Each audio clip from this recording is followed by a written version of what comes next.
যে আমরা বাংলাদেশের জনগণের জন্য কি করতে চাচ্ছি।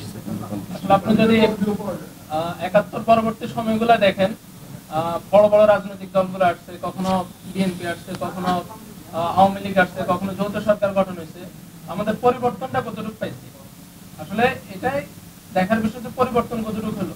আমরা কি মিডিয়ার স্বাধীনতা পাইছি?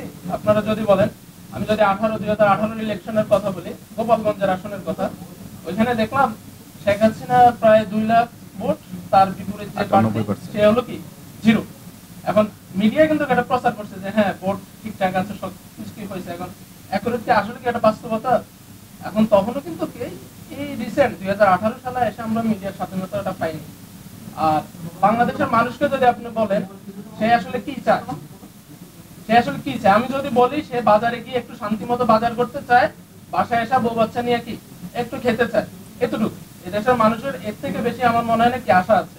আর যদি বলেন যারা দেশের বাইরে আছে এরা কি চায়, এরা দেশের বাইরে চায় তার দেশের নামে যেন একটু শুনাম, যখন শুনবে বাংলাদেশি ও ইটস ওকে, এতটুকুই। আমার মনে হয় এর থেকে বেশি আছে। তো আমাদের আজকে আমরা এস্টাবলিশ হয়ে 1 বছরের মাথায় যে পরিবর্তন করে ফেলবো ভাই, ওরকম আমাদের কোনো চিন্তা নাই। আমাদের বিষয়টা হলো জনগণের যে ডিমান্ড গুলো আছে, তাদের যে উচ্চারণ গুলো আছে, যে গভর্নমেন্টে আসুক বা যারাই হলো দেশ পরিচালনায় থাকুক, তাদের কাছে বিষয়টা যতটুকু পারে আমরা উপস্থাপন করবো।